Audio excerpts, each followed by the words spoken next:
बेटा हमने ठोस अवस्था के पहले वीडियो में इस बात को पढ़ा कि पदार्थ क्या होता है या कितने प्रकार का होता है या पदार्थ की कितनी अवस्थाएं होती हैं।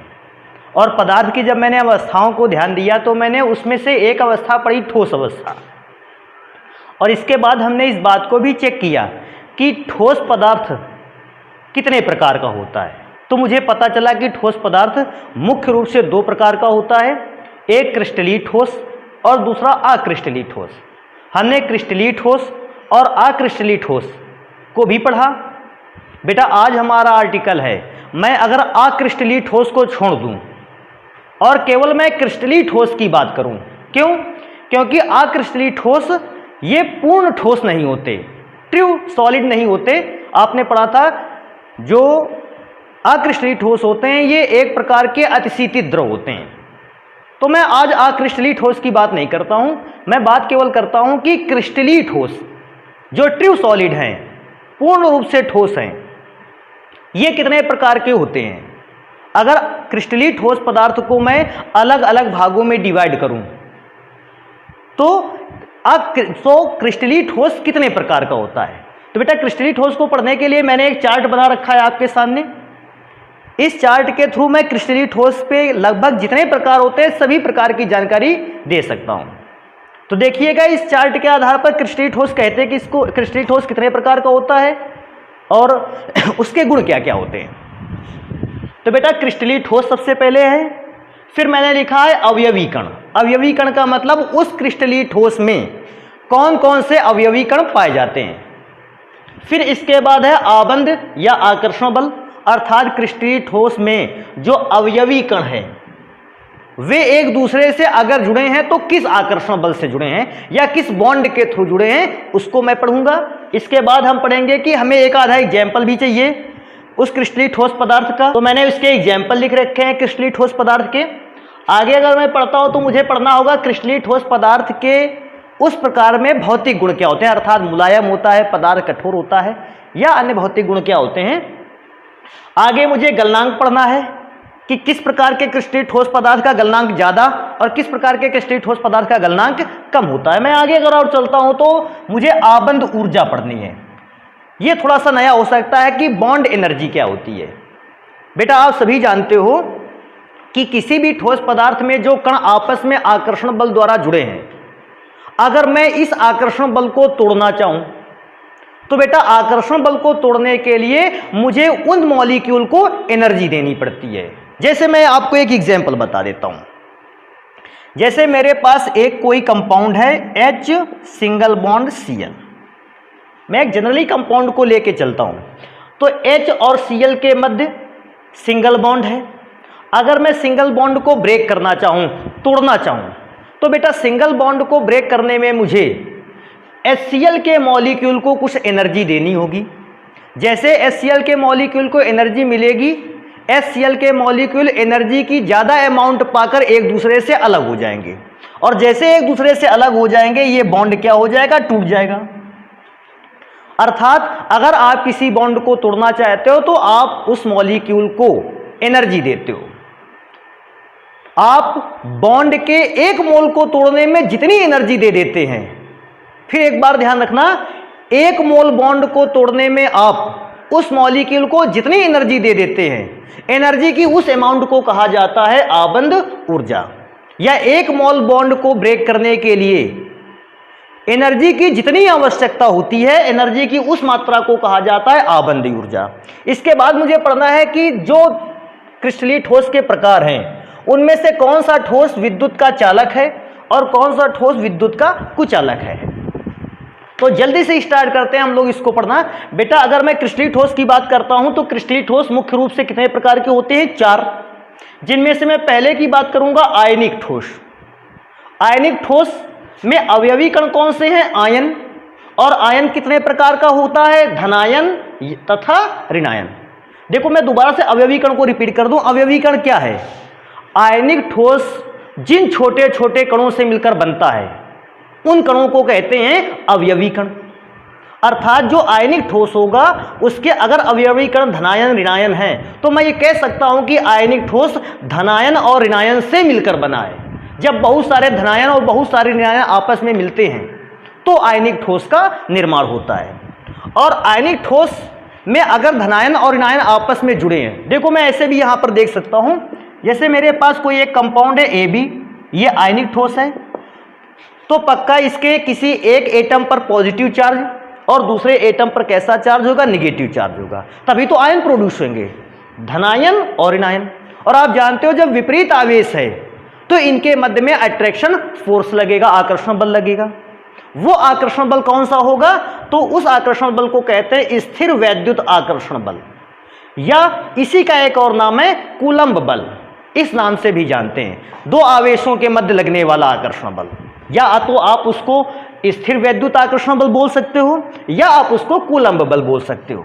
ये दोनों बल कब कार्य करते हैं, दो विपरीत आवेशित आयनों के मध्य या दो विपरीत आवेशित पार्टिकल्स के बीच लगता है।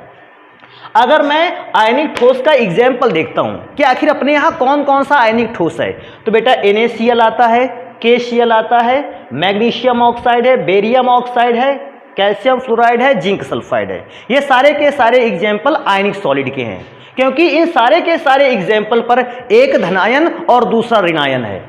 सोडियम क्लोराइड में सभी जानते हैं Na पॉजिटिव आयन रखता है तो क्लोरीन निगेटिव आयन, KCl में K positive ion, Cl negative ion, magnesium oxide में Mg डबल प्लस चार्ज और ऑक्सीजन डबल माइनस चार्ज रखता है। इस प्रकार से जितने भी आपको कंपाउंड दिख रहे हैं इनमें से सब में एक धनायन है और एक ऋणायन है। आगे चलते हैं कि इस प्रकार के सॉलिड्स अर्थात आयनिक ठोसों में भौतिक गुण क्या होता है। तो बेटा मैं इस बात को जानता हूं क्योंकि जो स्थिर वैद्युत आकर्षण बल होता है या कूलम्ब बल होता है या दो विपरीत आवेशित आयन के मध्य लगने वाला आकर्षण बल होता है बहुत स्ट्रांग होता है। और जब आकर्षण बल बहुत स्ट्रांग होता है तो इस स्ट्रांग आकर्षण बल के कारण जितने भी आयनिक ठोस बनकर तैयार होते हैं काफी कठोर होते हैं। और भंगुर का मतलब है मुड़ते नहीं। आपने नमक के टुकड़े को देखा होगा, नमक का टुकड़ा अगर NaCl, अगर आप उसको मोड़ने की कोशिश करें, आप देखोगे मोड़ने की कोशिश करोगे तुरंत टूट जाएगा, मुड़ेगा बिल्कुल भी नहीं। इस गुण को कहते हैं भंगुर। आपको शक्कर का टुकड़ा मिला, आपने उसको मोड़ने की कोशिश की, उसका आकार बदलने की कोशिश की, तुरंत टूट गया, 1% आप उसको मोड़ नहीं पाए। तो जब 1% मोड़ नहीं पाया, मोड़ने की जब कोशिश की उसको आपने तोड़ दिया, हम इस गुण को कहते हैं भंगुर, कि आयनिक ठोस भंगुर होते हैं। अभी और आती है बात बहुत गलनांक की। बोलता है कि आयनिक ठोसों का गलनांक बहुत ज़्यादा होता है, तकरीबन 1500 केल्विन के आसपास। बेटा 1500 केल्विन जो है ये अपने आप में बहुत ज़्यादा टेम्परेचर है। अच्छा, इसका एक रीजन भी है कि आयनिक ठोस का गलनांक कितना ज़्यादा हाई क्यों हो गया। बेटा मैंने बताया कि आयनिक ठोस में आयनों के मध्य जो आकर्षण बल लगता है बहुत स्ट्रांग होता है। अभी सोचो अगर आकर्षण बल बहुत ज़्यादा स्ट्रांग है तो इसको तोड़ने के लिए एनर्जी भी कैसी चाहिए, ज़्यादा। और जब आपको ज़्यादा एनर्जी इसको देनी पड़ेगी तो आप एनर्जी दोगे कैसे, इसको क्या करते हुए, गर्म करते हुए। तो जब आपने इसको बहुत ज़्यादा गर्म किया, 1500 केल्विन टेम्परेचर पर गर्म किया, तब उसको इतनी एनर्जी मिली कि उसके आयन्स एक दूसरे से टूटकर कैसे हो गए, अलग हो गए। जब आयन एक दूसरे से अलग हुए अब वो पिघली हुई अवस्था पर आ गया, तब मैंने लिखा कि गलनांक 1500 केल्विन हुआ। और मैं अगर इसकी आबंध ऊर्जा मैंने बताई थी, धनायन और ऋणायन को के बीच बने बॉन्ड को तोड़ने में लगी ऊर्जा, तो तकरीबन हमें ऊर्जा कितनी देनी पड़ती है इसे, 400 से 4000 किलो जूल प्रति मोल। अभी एक चीज आएगी, बच्चे कभी कभी कंफ्यूज हो जाते हैं कि गलनांक और आबंध वियोजन ऊर्जा एक ही होती है। बेटा गलनांक एक प्रकार का टेम्परेचर है, गलनांक एक ताप है जिस पर धनायन और ऋणायन के मध्य बना बॉन्ड टूट जाता है, जबकि आबंध ऊर्जा एक प्रकार की ऊर्जा है जो बॉन्ड को तोड़ती है। तो ये टेम्परेचर की अमाउंट है, ये एनर्जी की अमाउंट है, ये दोनों एक दूसरे से अलग है। और मैं एक और बात करूंगा अगर चालकता की, तो मैं जानता हूं कि जितने भी आयनिक चालक होते हैं सारे के सारे चालक ठोस अवस्था में विद्युत के क्या होते हैं, कुचालक। जितने भी आपको आयनिक ठोस मिलेंगे, अगर आप उनको ठोस अवस्था में रखते हो वे विद्युत के कुचालक रहते हैं। लेकिन जैसे ही इस आयनिक ठोस को आप जल में घोल देते हो या आप इसको पिघला देते हो, तो पिघलाने के लिए तो हमें टेम्परेचर कितने से ज़्यादा चाहिए, लगभग 1500 केल्विन टेम्परेचर चाहिए। या तो इतना टेम्परेचर दे के आप आयनिक ठोस को पिघला दें, या तो आप आयनिक ठोस को काहे में घोलें, जल में घोलें। जैसे ही आप आयनिक ठोस को पिघलाते हो या जल में घोलते हो, अब ये विद्युत का क्या हो गया है, सुचालक हो गया है। उसका भी रीजन है, अगर आपने एक पात्र को लेकर एक और पॉजिटिव प्लेट और एक और निगेटिव प्लेट को लगा दिया, इन वायर्स को एक बैटरी के थ्रू कनेक्ट कर दिया है, तो बेटा क्या होगा, अगर मैं यहाँ NaCl को डाल देता हूँ, तो आप जानते हैं Na पर पॉजिटिव चार्ज, Cl पर कैसा चार्ज है, निगेटिव चार्ज है। और आप जब भी विद्युत धारा प्रोवाइड करोगे, Na को निगेटिव प्लेट अट्रैक्ट करेगी, Cl को पॉजिटिव प्लेट अट्रैक्ट करेगी। लेकिन अगर दोनों के बीच का बॉन्ड जुड़ा हुआ है तो Cl Na की ओर हो जाए, पॉजिटिव प्लेट की ओर हो जाएगा, Na निगेटिव प्लेट की ओर हो जाएगा। लेकिन क्योंकि बॉन्ड जुड़ा है, ये ना तो पॉजिटिव प्लेट पर चिपकेगा और ना ही निगेटिव प्लेट पर चिपकेगा जाके, क्योंकि दोनों के बीच अभी भी बॉन्ड बना हुआ है। तो मुझे क्या करना चाहिए, मैं क्या सोचता हूं, Cl इस प्लेट की ओर भागेगा, Na उस प्लेट की ओर भागेगा। लेकिन क्योंकि दोनों एक दूसरे से बंधे हैं, आबंधित आयन हैं, बॉन्डेड आयन हैं, बंधे हुए हैं, ये किसी भी प्लेट की ओर गति करके नहीं जा पाएंगे। लेकिन अगर मैं दोनों के बीच बना बॉन्ड तोड़ दूं, तो बॉन्ड टूटने पर क्या होता है, अब Na क्योंकि इस पर बॉन्ड नहीं है, ये डायरेक्ट निगेटिव प्लेट पर चिपक जाएगा और Cl माइनस पॉजिटिव प्लेट पर चिपक जाएगा। कब चिपकेगा, जब Na और Cl के बीच का बॉन्ड क्या हो गया, ब्रेक हो गया। तो ये बॉन्ड कैसे ब्रेक होगा, या तो आप उसको पिघलाइए, टेम्परेचर देकर, एनर्जी देकर आप पिघला दीजिए। अगर NaCl को पिघला देते हो और NaCl गलित अवस्था में आ जाता है, पिघलने का मतलब गलित अवस्था में, वो विद्युत का सुचालक हो जाएगा। क्यों, उसके आयन फ्री हो गए, अब आसानी से मूव कर सकते हैं। या तो दूसरा काम क्या कर सकते हैं कि हम उसे जल में घोल दें। जैसे NaCl को जल में घोलोगे, वो उसके आयन अलग अलग टूट जाएंगे, अर्थात आयन फिर भी फ्री हो जाएंगे और ये आयन अब एक स्थान से चार्ज को दूसरे स्थान तक ले जा सकते हैं। तो बेटा आयनिक ठोस अगर ठोस अवस्था में होता है तो वो विद्युत का कैसा रहता है, कुचालक। लेकिन जैसे उसे गलित या घुलित अवस्था पर लाया जाता है, उसके आयन एक दूसरे से अलग हो जाते हैं और फ्री हो जाते हैं, और फ्री होकर वो चार्ज को एक स्थान से दूसरे स्थान तक ले जा सकते हैं, और इस समय वो विद्युत का कैसा हो जाएगा, सुचालक। आयनिक ठोस की इंफॉर्मेशन हो गई मेरे पास। अब आता है नेक्स्ट नंबर, आता है धात्विक ठोस। आप नाम से ही जान गए होंगे, धात्विक ठोस धातु की बात करता है, किसी मेटल की बात करता है। लेकिन सबसे पहले धात्विक ठोस, जैसे मैंने पढ़ा आयनिक ठोस आयनों से मिलकर बना होता है, मुझे पता कर लेना चाहिए धात्विक ठोस किन किन अवयवी कणों से मिलकर बना होता है। तो धात्विक ठोस में मैंने लिखा है इलेक्ट्रॉन के समुद्र में तैरते हुए धनायन, अर्थात जो धातु का टुकड़ा होता है। जैसे मैं मान लेता हूं कि ये एक धातु का टुकड़ा है, धातु के टुकड़े में पूरे के पूरे इलेक्ट्रॉन भरे पड़े हैं, इलेक्ट्रॉन पूरी तरीके से भरा हुआ है, और उसमें धातु के धनायन बीच बीच में रखे हुए हैं। तो पूरा समुद्र टाइप में किसका बना है, इलेक्ट्रॉन का, उसमें धातु के छोटे छोटे आयन रखे हुए हैं। और बेटा एक चीज और है, धातु के छोटे छोटे धनायन, क्योंकि धातु है धनायन का निर्माण करती है, तो इसलिए आप ऐसे भी लिख सकते हैं समुद्र में तैरते हुए धनायन या समुद्र में तैरते हुए धातु के धनायन, ऐसा भी लिखा जा सकता है। मैंने धनायन लिख दिया है, यह भी इस बात को रिप्रेजेंट करता है कि धनायन कौन बनाता है, धातु। तो इलेक्ट्रॉनों का पूरा समुद्र होगा, उसमें मेटल के छोटे छोटे आयन तैरते हुए आपको दिखेंगे, या छोटे छोटे आयन अपने स्थान पर बीच में रहेंगे।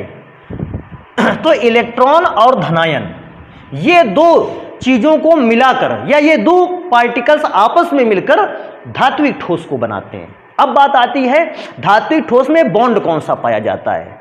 तो धात्विक ठोस में पाए जाने वाले आबंध को हम धात्विक बंध के नाम से जानते हैं। और ये बॉन्ड किनके बीच बनता है, तो लिखा हुआ है धनायन और इलेक्ट्रॉन के मध्य विद्युत आकर्षण बल। धनायन पॉजिटिव चार्ज रखता है, इलेक्ट्रॉन कैसा चार्ज रखता है, निगेटिव। पक्का इन दोनों के मध्य में कौन सा बल लगेगा, आकर्षण बल। तो हम लिखते हैं धनायन और इलेक्ट्रॉन के मध्य विद्युत आकर्षण बल। जब भी आकर्षण बल चार्ज के कारण हो, आवेश के कारण हो, हम इसको वैद्युत आकर्षण बल भी बोल सकते हैं। तो धात्विक बंध या धनायन और ऋणायन के इलेक्ट्रॉन के मध्य विद्युत आकर्षण बल कार्य करता है किसी भी धात्विक ठोस में। धात्विक ठोस की एग्जांपल की बात आएगी, बिल्कुल सरल सा है बेटा। आप धातुओं के नाम बता दो, कोई भी धातु, sodium, potassium, lithium, zinc, aluminium, copper, silver, platinum, किसी भी धातु का नाम बता सकते हो। मैंने 2-4 धातुओं के नाम केवल लिख रखे हैं। अब बात आती है कि धातुओं का नेचर क्या है। तो बेटा आप सभी लोग जानते हैं धातुएं कठोर भी होती हैं, तन्य भी होती हैं और लचीली भी होती हैं। ये गुण होते हैं। आप धातुओं को मोड़ भी सकते हो, पीट भी सकते हो और कठोर भी रहती हैं। आगे मैं चलता हूं तो कहता है गलनांक। तो मेटल्स का गलनांक की मैं बात करता हूं तो आप इस बात को भी समझ लीजिए, अपने आप बहुत सारी धातुएं हैं और उन धातुओं में से किसी धातु का गलनांक कम भी है तो किसी धातु का गलनांक ज्यादा भी है। तो बेटा बात आती है कि हम गलनांक कम वाली धातु का लिखें या उस धातु का गलनांक लिखें जिसका गलनांक कम है, या उस धातु के गलनांक को लिखा जाए जिसका गलनांक ज्यादा है। तो मैंने एक रेंज लिख दी है कि नॉर्मली ज्यादातर धातुओं का जो गलनांक होता है वो 800 केल्विन से 1000 केल्विन के मध्य होता है। धातुएं अगर कम आकर्षण बल हुआ उनके मध्य तो 800 केल्विन पर ही पिघलना चालू कर देंगी। लेकिन अगर आप कभी कभी धातु स्ट्रॉन्ग बॉन्ड रखती है, ज्यादा अच्छी रहती है बॉन्डिंग, तो फिर ऐसी सिचुएशन पे वो 1000 केल्विन तक भी पिघल सकती है। तो 800 से 1000 केल्विन तक धातुएं पिघलती हैं। आगे मैं बात करता हूं आबंध वियोजन ऊर्जा क्या होती है। तो बेटा इनकी आबंध वियोजन ऊर्जा आयनिक ठोस की अपेक्षा कम होती है। अर्थात अगर मैं देखूं तो आयनिक ठोस को तोड़ा जा सकता है जब उसको ज्यादा एनर्जी दी गई होगी, लेकिन उससे थोड़ी सी कम एनर्जी पर आप धात्विक ठोस को तोड़ सकते हैं। 70 किलो जूल पर मोल से 1000 किलो जूल पर मोल की एनर्जी चाहिए और आप धात्विक आबंध को ब्रेक कर सकते हैं। आगे मैं चलता हूं तो धातु के विषय में सबको पता है, मैं ये नंबर बताऊं चाहे ना बताऊं कि धातु जो होती है ऊष्मा और विद्युत दोनों का अच्छा चालन करती है। कोई भी मेटल हो, जब धातु कोई भी मेटल हो अगर वो धात्विक ठोस है तो ऐसी सिचुएशन में भी विद्युत का भी अच्छा चलन करती है और ऊष्मा का भी अच्छा चलन करती है। तो ये मेरे लिए धात्विक ठोस हो गया। मैं तीसरे प्रकार के सॉलिड की बात करता हूं, कोवैलेंट सॉलिड, सहसंयोजक ठोस। अच्छा एग्जाम्पल है इसका। अब बात आती है सहसंयोजक ठोस में अवयवी कण, अर्थात सहसंयोजक ठोस किन छोटे छोटे अवयवी कणों से मिलकर बना होता है, किन पार्टिकल से मिलकर बना होता है। तो आता है कि सहसंयोजक ठोस जो होता है वो परमाणुओं से मिलकर बना होता है। छोटे छोटे परमाणु आपस में बॉन्ड बनाते हैं। कौन सा बॉन्ड बनाते हैं? सहसंयोजक बॉन्ड बनाते हैं। अगर बात आती है कौन सा बॉन्ड बनाते हैं तो सहसंयोजक बॉन्ड बनाते हैं। आपको याद होगा सहसंयोजक बॉन्ड का निर्माण तब होता है जब दो परमाणु एक दूसरे के साथ इलेक्ट्रॉनों का साझा करते थे। तो क्योंकि सहसंयोजक ठोस में परमाणु छोटे छोटे परमाणु एक दूसरे के साथ कौन सा बॉन्ड बनाते हैं? सहसंयोजक बॉन्ड बनाते हैं और तब सॉलिड स्टेट में जाते हैं। हम ऐसे सॉलिड को क्या कहते हैं? सहसंयोजक ठोस। और सहसंयोजक ठोस का अगर एग्जाम्पल की बात आ जाए तो बेटा सहसंयोजक ठोस में हमारा एग्जाम्पल सबसे पहला है हीरा, दूसरा है ग्रेफाइट, तीसरा है एल्यूमिनियम नाइट्राइड और चौथा है सिलिका SiO2। बेटा इनमें से कुछ सॉलिड लिखा है कि कुछ कठोर भी हैं, कुछ मुलायम भी है। बिल्कुल बेटा, ग्रेफाइट मुलायम में आ जाता है, हीरा को अगर देखा जाए कठोर होता है। तो इस प्रकार से सहसंयोजक ठोस, जिसको हम एक और नाम से जानते हैं नेटवर्क ठोस, ये नेटवर्क ठोस या सहसंयोजक ठोस मुलायम भी हो सकते हैं, कठोर भी हो सकते हैं। जैसा मैंने बताया कि ग्रेफाइट तो मुलायम है, हीरा कठोर है। अब मैं मुलायम लिखूंगा तो फिर कठोर वाले का छूट जाएगा, तो मैंने दोनों लिखा है, कुछ मुलायम और कुछ कठोर होते हैं। बेटा अगर मैं इसके गलनांक की बात करूं, अर्थात मैं हीरे और ग्रेफाइट, क्योंकि हीरा और ग्रेफाइट अगर मैं देखता हूं तो ये कार्बन से बने होते हैं, कार्बन के एक दूसरे से बॉन्ड बने होते हैं। अगर मैं उस बॉन्ड को तोड़ना चाहूं तो मुझे तकरीबन 4000 केल्विन के आसपास टेम्परेचर को ले जाना होगा। 4000 केल्विन टेम्परेचर पर बॉन्ड ब्रेक होंगे और इस बॉन्ड के ब्रेक होने पर जो ठोस पदार्थ है वो लिक्विड स्टेट पे क्या होने लगेगा? जाने लगेगा।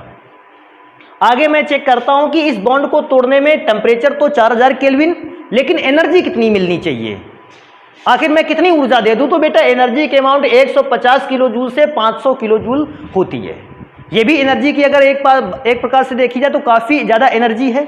इतनी एनर्जी आप जब देते हो तब आप सहसंयोजक या नेटवर्क ठोस के एक मोल बॉन्ड को ब्रेक कर सकते हो, तोड़ सकते हो। आगे मैं चलता हूं।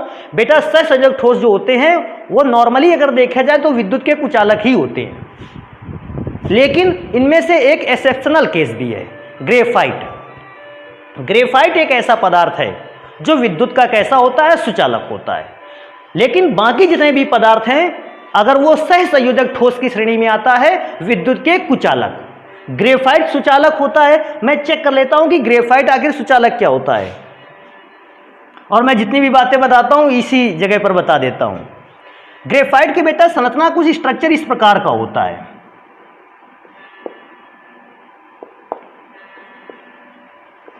स्ट्रक्चर तो काफी बड़ा होता है, मैंने उसका केवल एक पार्ट बना के रखा है। ग्रेफाइट में से एक कार्बन एटम अपने से बॉन्ड अगर बनाता है तो 3 कार्बन एटम के साथ।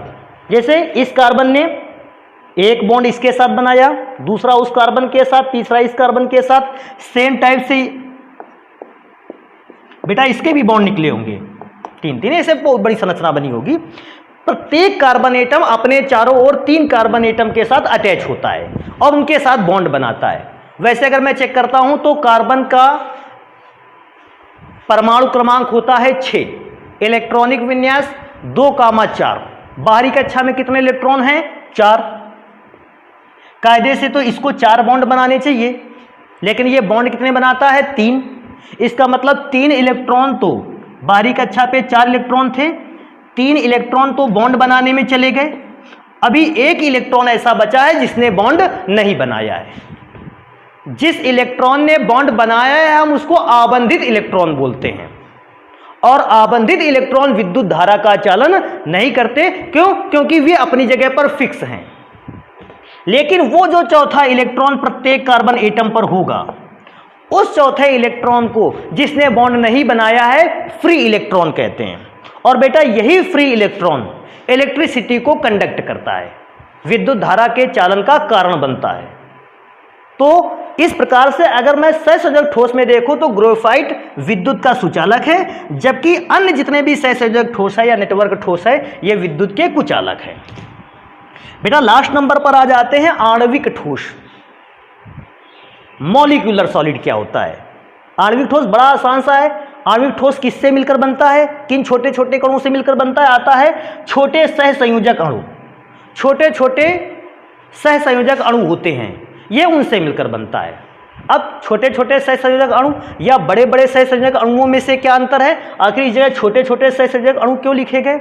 बेटा बड़ा सहसंयोजक अणु अगर मैं बात करता हूं तो अगर बात आ जाए H2SO4, अगर मुझे इसकी बात करे और इसका संरचना बस सूत्र बनाऊं तो मुझे कितने एटम दिखाने होंगे? 2 और मैं 2 4 6 एक साथ 7 एटम का एक लंबा अणु बनाना पड़ेगा, वो बड़ा अणु हो जाएगा। लेकिन मैं देखूं अगर छोटे छोटे सहसंयोजक अणु, वे अणु जो 2 परमाणु 3 परमाणु या 4-5 परमाणुओं से मिलकर बन जाए। अगर किसी अणु में 4-5 परमाणु है हम उसको छोटा अणु मान लेते हैं। अभी जैसे मेरे पास एक और आता है ग्लूकोज का फॉर्मूला C6H12O6। देखें ना 24 एटम होते हैं। अगर 24 एटम से ये अणु मिलकर बना है, जब 24 एटम मिलते हैं आपस में तब ये अणु बन के तैयार होता है। बेटा मैं इसको क्या छोटा अणु कहूं? नहीं, ये बहुत बड़ा अणु है। और मैं स्टार्च की बात अगर कर लूंगा C6H10O5 का होल N, ये तो बहुत बड़ा अणु है। इसको अणु को तो बनाने में अगर इसका पूरा अणु लिखा जाएगा तो जिंदगी बीत जाएगी लोगों की, ये लिखते रहेंगे फॉर्मूले। होल N का मतलब है ना जाने कितने अणु इसी स्ट्रक्चर में जुड़े हुए हैं। तो ये बड़े अणु हो गए। अगर मैं छोटे अणुओं की बात करता हूं तो देखो मैंने इस आणविक ठोस में जितने भी एग्जाम्पल लिखे हैं छोटे छोटे अणु लिखे हुए हैं, बड़े अणु लिखे नहीं। 2 या 3-4 परमाणुओं से मिलकर बने छोटे अणु वर्क करते हैं। और उनमें से भी आणविक ठोस जो होता है वो 3 प्रकार का है। एक एक को बात करते हैं जल्दी से। आध्रुवीय ठोस। आध्रुवीय ठोस आध्रुवीय अणुओं या अक्रिय परमाणुओं से मिलकर बनता है। अब बात आती है सर जी आध्रुवीय अणु क्या है? आध्रुवीय अणु अगर मैं जान जाऊं तो मैं जान जाऊंगा कि किस प्रकार से अध्रुवी ठोस बनता है। तो अध्रुवी अणु की बात करते हैं, एग्जाम्पल ले लेते हैं I2। I2 का स्ट्रक्चर फॉर्मूला होता है I सिंगल बॉन्ड I। अभी देखते हैं अध्रुवी इसका नाम क्यों पड़ा। आयोडीन एटम, आयोडीन एटम, इसके बीच में एक बॉन्ड है। इस बॉन्ड को इधर वाला भी आयोडीन अट्रैक्ट करेगा और उधर रखा आयोडीन भी अट्रैक्ट करेगा, क्योंकि दोनों आयोडीन की ही एटम है, इसलिए दोनों की इलेक्ट्रॉन निगेटिविटी आपस में कैसी होगी, बराबर। और जब बराबर होगी तो जितना आयोडीन बॉन्ड को इधर की ओर खींचेगा उतना ही उधर वाला आयोडीन बॉन्ड को उधर की ओर खींचेगा, अर्थात बॉन्ड दोनों ओर बराबर रूप से खींचा जाएगा। तो आप सोच के बताओ, अगर बॉन्ड दोनों ओर से बराबर खींचा जाएगा तो बॉन्ड किसकी ओर जाएगा? तो बेटा इसका आंसर है बॉन्ड किसी ओर जाने वाला नहीं। और जब बॉन्ड किसी भी डायरेक्शन पे नहीं जाएगा तो किसी भी एटम पर कोई भी चार्ज आने वाला नहीं, ना तो किसी पर पॉजिटिव चार्ज आने वाला है, ना तो किसी पर निगेटिव चार्ज आने वाला है, क्योंकि दोनों में से किसी पर पॉजिटिव या निगेटिव चार्ज नहीं आया है। मैंने बताया ये अणु कैसा है, अध्रुवी, न्यूट्रल बिल्कुल मॉलिक्यूल, ना तो पॉजिटिव चार्ज की एक भी अमाउंट किसी एटम पर है, ना तो निगेटिव चार्ज की जरा से भी अमाउंट किसी पर है, तो कोई चार्ज नहीं है, इसलिए अध्रुवी अणु। तो अध्रुवी ठोस ऐसे अणुओं से मिलकर बनता है जिन पर कोई चार्ज होता है, जिनके एटम्स पर कोई चार्ज होता ही नहीं, अर्थात बॉन्ड बिल्कुल बीचों बीच बनता है। और मैं आगे बात करता हूं तो इनके बीच लगने वाला फोर्स बहुत ही वीक होता है, बहुत कमजोर होता है, जिसे हम लंदन बल के नाम से जानते हैं। अब मैं इसके एग्जाम्पल लिखता हूं तो लिखता है सॉलिड CO2। वैसे अपने यहाँ CO2 कौन से फॉर्म में मिलती है, गैस। अब आएगी सर जी ये सॉलिड CO2 क्या है? आप इसी गैस को ठंडा करते जाइए, ठंडा करते जाइए, एक समय आएगा जब CO2 गैस ठंडे होते होते द्रव में बदलेगी, फिर और आप इसको ठंडा करोगे तो एक समय आएगा CO2 ठंडी होकर ठोस रूप में बदल जाएगी। जब CO2 ठंडी होकर ठोस रूप में बदल जाएगी हम उसे सॉलिड CO2 बोलेंगे। आयोडीन को भी यही है, आयोडीन सॉलिड स्टेट पे होता ही है। वैसे तो हाइड्रोजन गैस को भी ठंडा करेंगे, सुपर कूल कर बहुत ज़्यादा ठंडा कर देंगे तो ये सॉलिड स्टेट में बदल जाएगा। कार्बन टेट्राक्लोराइड भी बहुत ज़्यादा ठंडा किया जाएगा, ये भी सॉलिड स्टेट में बदल जाएगा। ये उस समय की बात होती है। ये कैसे होते हैं? मुलायम होते हैं, वेरी लो, गलनांक इनका बहुत ही कम होता है और इनको ब्रेक करने के लिए कम से कम 40 किलो जूल पर मोल से एनर्जी कैसी चाहिए? कम ही। 40 किलो जूल पर मोल तो एनर्जी की हाई अमाउंट है, इससे कम ऊर्जा में ये टूट जाते हैं। और विद्युत के कैसे होते हैं? कुछ अलग। अगर मैं बात करता हूं ध्रुवीय ठोस, तो ध्रुवीय ठोस की मैं बता देता हूं बात। बेटा अगर कोई भी बॉन्ड H और Cl के बीच में सिंगल बॉन्ड बना है, मैं इसको बात करता हूं, मेरे पास Cl एग्जाम्पल भी था, मैंने लिखा भी। अब मैं चेक करता हूं कि इस बॉन्ड को H भी अपनी ओर खींचता होगा, Cl भी खींचता है, क्योंकि H की विद्युत ऋणात्मकता कम है और Cl की विद्युत ऋणात्मकता कैसी है? अधिक है। बॉन्ड को Cl अपनी ओर क्या करेगा? खींच लेगा। मैं ये नहीं कहता कि बॉन्ड ब्रेक कर देगा, लेकिन बॉन्ड थोड़ा सा Cl की ओर खिसक जाएगा।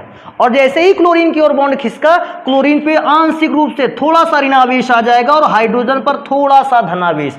ध्यान रखिए, बॉन्ड के खिसकने पर कंप्लीटली पूरा धनावेश या पूरा ऋणावेश नहीं आता। बॉन्ड जितना खिसकता जाएगा उतना ही क्लोरीन पर हल्का सा ऋणावेश बढ़ता जाएगा, उतना ही हाइड्रोजन पर हल्का सा धनावेश बढ़ता जाएगा। अब क्योंकि मैं इसको देखूं तो मुझे इस मॉलिक्यूल पर दो पोल मिलते हैं, पॉजिटिव पोल एंड निगेटिव पोल। आपको कितने ध्रुव मिले? 2 ध्रुव मिले। और क्योंकि 2 ध्रुव मिले मैंने इसको लिखा ध्रुवीय अणु। ध्रुवीय अणु को मतलब समझे, जिसमें से एटम्स के बीच का बॉन्ड खिसक जाता है, डिस्प्लेस हो जाता है, और डिस्प्लेस की वजह से किसी एक एटम पर हल्का सा पॉजिटिव चार्ज और किसी दूसरे एटम पर हल्का सा निगेटिव चार्ज आने लगता है, हम उसको कहते हैं ध्रुवीय अणु। बेटा आगे पढ़ने वाली बिल्कुल बात है। ध्रुवीय अणुओं के मध्य जो बल लगता है उसको कहते हैं द्विध्रुव आकर्षण बल। द्विध्रुव आकर्षण बल। एक द्विध्रुव है जो मैंने बनाया, ऐसा कुछ HCl को मैंने बनाया, H पे हल्का सा पॉजिटिव चार्ज था, Cl पर हल्का सा निगेटिव चार्ज था। मैंने इसके बगल में एक और HCl रख दिया जिस पर हल्का सा पॉजिटिव चार्ज और Cl जिस पर हल्का सा निगेटिव चार्ज। मैंने 2 ध्रुवों को रखा, एक पहले ध्रुवीय अणु, दूसरा ध्रुवीय अणु। मैं जैसे एक दूसरे के कांटेक्ट में लाता हूँ, आप देखना Cl माइनस आयन है, ये हाइड्रोजन के पॉजिटिव आयन जो बना रहा है इसको अपनी ओर क्या करेगा? अट्रैक्ट करेगा। तो इस ध्रुवीय अणु के मध्य क्या लगने लगा? आकर्षण बल। माइनस प्लस को अपनी ओर अट्रैक्ट करने लगा, अर्थात जो बल आकर्षण लग रहा है द्विध्रुव आकर्षण बल, पहले द्विध्रुव जो इधर लेफ्ट साइड पे बना है और बाद वाले द्विध्रुव के मध्य लगने वाला आकर्षण बल। इसलिए द्विध्रुव को कितनी बार लिखा गया है? 2। पहला द्विध्रुव, दूसरा द्विध्रुव और इसके मध्य लगने वाला आकर्षण बल द्विध्रुव आकर्षण बल। ध्यान रखिए, द्विध्रुव आकर्षण बल ये वाला आकर्षण बल नहीं कह रहा, ना ये वाला आकर्षण बल, बल्कि इन दोनों के मध्य, इन अणुओं के मध्य लगने वाला आकर्षण बल की बात होती है। मैं आगे चलता हूं तो इसके एग्जाम्पल HCl और SO2 है। ये भी बिल्कुल मुलायम होते हैं अगर इनको हम सॉलिड स्टेट पे चेंज करें। वैसे HCl गैस है, सॉलिड SO2 भी गैस है। इनको अगर ठंडा किया जाएगा तो ये सॉलिड फॉर्म में बदलेंगे, लेकिन जब सॉलिड फॉर्म में बदलेंगे तो ये कैसे होंगे? मुलायम होंगे और इनका गलनांक बहुत ही कम होगा और इनके लिए भी एनर्जी अमाउंट वही 40 किलो जूल पर मोल से कम। हाइड्रोजन आबंधित ठोस क्या होते हैं?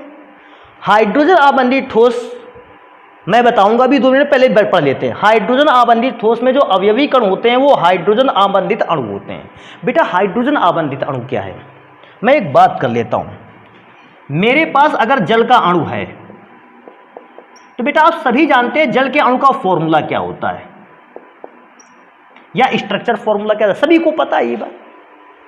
अब क्या होता है, O और H में अगर मैं बात करूं, O और H के बीच एक बॉन्ड बना हुआ है। O और H के बीच में जब बॉन्ड बना हुआ है तो इस बॉन्ड को मैं फिर से वही रिपीट करूंगा, H भी अपनी ओर अट्रैक्ट कर रहा होगा और ऑक्सीजन भी अपनी ओर अट्रैक्ट कर रहा होगा, क्योंकि ऑक्सीजन की इलेक्ट्रॉन निगेटिविटी ज्यादा है।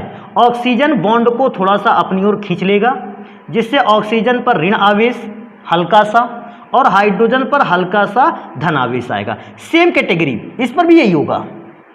ऑक्सीजन की ओर बॉन्ड खींचेगा तो ऑक्सीजन पर और थोड़ा सा ऋण आवेश, हाइड्रोजन पर थोड़ा सा धन आवेश।